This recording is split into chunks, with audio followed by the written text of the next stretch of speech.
लेकिन सौम्या, तुम्हारी साड़ी तो घुटनों तक ऊंची है, जैसे ये साड़ी ना हो कोई मिनी स्कर्ट हो। वो क्या है ना बेबी, तुम्हारी मम्मी ने मुझे सिर्फ साड़ी पहनने के लिए कहा था, उसकी लंबाई नहीं बताई थी। हे भगवान, ये कैसी बहू पल्ले पड़ी है। अरे ये क्या अजूबा बनकर घूम रही है। लगता है मुझे फिर से आंखें बंद करके ही रहना पड़ेगा।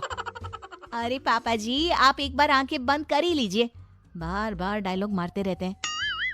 ये तुमने क्या हुलिया बना लिया है सौम्या। अजीत के मम्मी और पापा अपनी बहू की हरकतों से परेशान होकर वापस चले जाते हैं। अजीत सौम्या को समझाने की कोशिश करता है, लेकिन वो उसकी कोई बात नहीं सुनती। एक दिन सौम्या कुछ ज्यादा ही फैशनेबल कपड़े पहनकर घर से बाहर निकलती है। उस छोटे से कस्बे के लोगों ने उस तरह के कपड़े कभी देखे ही नहीं थे। अरे बहन, क्या बात है, तुम्हारे पास पहनने को कपड़े नहीं का? लगता है बहुत गरीब हो।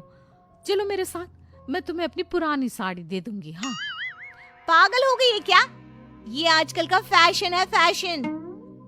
सौम्या जैसे ही थोड़ा आगे बढ़ती है, अरे देखो बेचारी कितनी गरीब है, इसके कपड़े भी फटे हुए हैं। लो ये 10 रुपए रख लो। हाँ कोई बात नहीं। अरे मैं कोई भिखारी थोड़ी ना हूँ।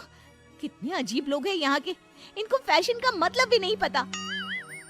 थोड़ा आगे जाने के बाद कुछ बच्चे सौम्या को देखकर जोर जोर से हंसने लगते हैं। अब तुम लोगों को क्या प्रॉब्लम है, क्यों हंस रहे हो ऐसे? आंटी आप बहुरूपिया है ना? हाँ? बहुरूपिया क्या होता है? आंटी वही जो अजीब अजीब कपड़े पहनकर गली गली में घूमता है और लोगों से पैसे मांगता है। तुम्हारा दिमाग खराब हो गया है, मैं कोई बहुरूपिया नहीं हूँ।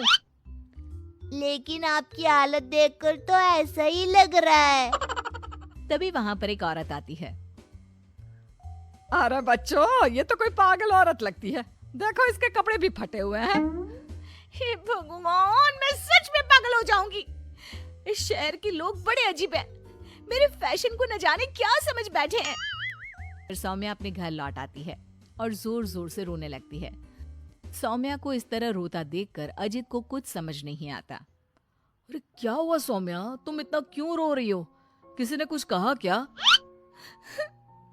शहर के लोग पूरे पागल हैं, मेरे फैशन वाले कपड़ों को देखकर न जाने कैसी कैसी बातें करते हैं। तभी अजीत और सौम्या को घर के दरवाजे पर जोर जोर से खटखटाने की आवाज आती है। बाहर जाकर देखते हैं तो 2-3 औरतें वहां पर खड़ी हुई थी। कौन है आप लोग और क्या हुआ? अरे आपके घर में एक औरत रहती है ना, फटे हुए कपड़े पहनकर घूमती है, हम उसे ले जाने आए हैं। कहाँ ले जाने आए हैं? अरे पागल खाने या फिर महिला सुधार गृह में छोड़ देंगे। लेकिन क्यों? हम उस बेचारी की मदद करना चाहते हैं, उसके पास पहनने को कपड़े नहीं है ना। आप ऐसा नहीं कर सकते। लेकिन क्यों भाई साहब?